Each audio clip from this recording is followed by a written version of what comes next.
मैं मर जाऊं? पानी पी। मेरी कोई फीलिंग नहीं है। हाँ ठीक है, पानी पी। तुम्हारे hello everyone, welcome back to my YouTube channel. So इस वीडियो में हम डिस्कस करने वाले हैं कि अब हमें बोर्ड एग्जाम्स पे ज़्यादा फोकस करना है या हमारे यूनिवर्सिटी एंट्रेंसेस के लिए।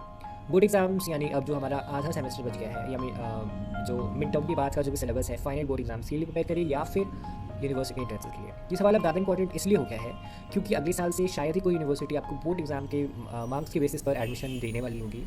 ये आखिरी साल था 2021 जब दिल्ली यूनिवर्सिटी आपको बोर्ड एग्जाम्स के बेसिस पे एडमिशन दे रही थी, कट ऑफ बेसिस पे एडमिशन दे रही थी। पर अगले साल से ऐसा बिल्कुल भी नहीं होगा, चांसेस बहुत कम, मतलब लाइक ना के बराबर है। सो जो दिल्ली यूनिवर्सिटी के वाइस चांसलर हैं, उन्होंने ये बात बिल्कुल अच्छे से क्लियर कर दी है कि अगले साल से वो कट ऑफ बेसिस पे एडमिशन देना बंद कर रहे हैं। या तो सीयूसेट के बेसिस पे होगा या फिर दिल्ली यूनिवर्सिटी अपना कोई एंट्रेंस एग्जाम कंडक्ट डालेगी। सीयूसेट ना केवल दिल्ली यूनिवर्सिटी के लिए होने वाला था, बल्कि जितने भी सेंट्रल यूनिवर्सिटीज़ थे लाइक बनारस हिंदू यूनिवर्सिटी या फिर JNU, DU जैसे बड़ी कॉलेजेस, ये सब कंबाइंड तौर पे NTA इनका एग्ज़ाम कराने वाली थी, जो कि 2021 से ही होने वाली थी। पर चूँकि कोविड केसेस बहुत ज़्यादा थे उस वक्त, तो उन्होंने सीयूसेट नहीं कराया। तो अगले साल के लिए अभी कंफर्म हो चुका है कि दिल्ली यूनिवर्सिटी या तो सीयूसेट के बेसिस पर कंडक्ट कराएगी, या अगर सीयूसेट नहीं होता है, जो भी कारण हो, इधर कोविड या कुछ भी, तो वो अपना एक एग्जाम कंडक्ट कराएगी सभी कोर्सेज़ के लिए, इंक्लूडिंग आर्ट्स के लिए भी। ऐसा नहीं कि दिल्ली यूनिवर्सिटी आज तक सभी कोर्सेज़ में आपको बिना इंटरेस्ट लिए एडमिशन देती थी, पर जो भी पॉपुलर कोर्सेज़ थे लाइक BCom, BA ऑनर्स या BA प्रोग्राम जैसे कोर्सेज़, उन सब में कट ऑफ बेसिस पे एडमिशन होते थे।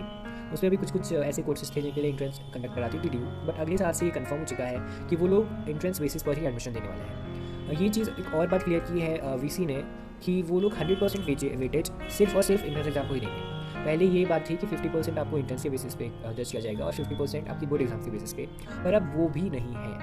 तो अब ये क्वेश्चन और ज़्यादा इंपॉर्टेंट हमारे लिए हो गया है कि बोर्ड एग्जाम्स के लिए अब क्यों पढ़ें। इस सवाल का जवाब अब बहुत ज़्यादा डिफिकल्ट हो गया है क्योंकि आपको फ़ौरन कोई रीज़न नहीं मिल पाएगा। फ़ौरन कोई रीज़न नहीं मिल पाएगा इन द सेंस कि आपको अब एडमिशन उस बेसिस पे नहीं मिलेगा, तो वो थोड़ा सा मोटिवेशन कम हो जाएगा बोर्ड एग्जाम्स के लिए, और ये नेचुरल है, होगा ही ऐसा।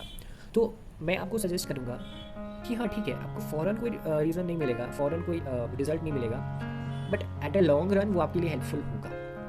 आप ऐसा नहीं कर सकते हो कि आप बोर्ड एग्जाम्स को अपनी प्रायोरिटी लिस्ट से बिल्कुल हटा दो, क्योंकि अगर आज तक आपकी टॉप प्रायोरिटी पर था, नंबर 1 प्रायोरिटी था, तो अब वो सेकंड हो गया, फर्स्ट आ गया आपका यूनिवर्सिटी एडमिशन। वो कोई सी भी एग्ज़ाम के तहत हो, या तो DU अपनी कराए या फिर आप सीयूसेट दे दोगे, अगर आप साइंस स्ट्रीम से हो तो आप JEE या नीट दोगे, तो आपको उस पर अब मेरे ख्याल से ज़्यादा फोकस करना चाहिए। बट अगेन मैं आपको ये बोलूँगा कि ऐसा नहीं होना चाहिए कि आप बोर्ड एग्जाम्स को बिल्कुल ही छोड़ रहे हो, क्योंकि फॉर एग्जाम्पल यदि आप किसी कंपनी में अप्लाई करते हो जॉब के लिए, तो उसके पास तो ढेर सारे रिज्यूमेज आते हैं, तो उनका पहला बेसिस जो होता है कि सब कुछ का इंटरव्यू वो लोग नहीं ले सकते हैं। तो उन लोग ये देखने के लिए कि आप एज अ पर्सनैलिटी कैसे हो, क्या आपने शुरू से पढ़ाई में ध्यान दिया है, आप डिसिप्लिन्ड हो, डेडिकेटेड हो अपनी वर्क की तरफ या फिर नहीं, ये सब देखने का एक बहुत बड़ा मापदंड होता है आपकी 10th और 12th की marks. And yes, it really matters. मैं ये फील करता हूँ, इसीलिए मैं आपको बता रहा हूँ कि हाँ ये मैटर करेगा।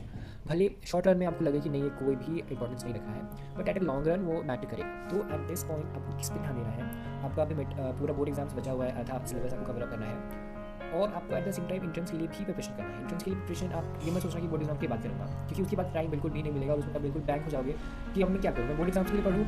जब बोर्ड एग्जाम आपकी अप्रोचिंग होंगे ना, तभी वो लोग आपको बता देंगे कि यहाँ पर ये डेट्स है, तो उस वक्त आप बिल्कुल ज़्यादा ब्लैंक हो जाओगे कि आप किसके लिए पढ़ाई करें, बोर्ड एग्जाम्स के लिए या फिर अपने एंट्रेंस एग्जाम्स के लिए। तो उसके लिए सेफ्टी के लिए आप अभी से पढ़ना शुरू करें।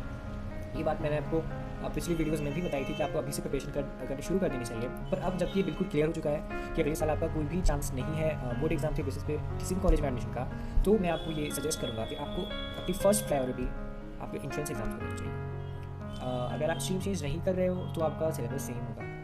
मेरा मतलब अगर आप साइंस स्ट्रीम पे हो और आप ग्रेजुएशन भी साइंस के ही सब कोर्स से कर रहे हो, तो कोई प्रॉब्लम नहीं है। आपका जो कंटेंट होगा बोर्ड्स का, वो सेम कंटेंट होगा आपके एंट्रेंस एग्जाम का।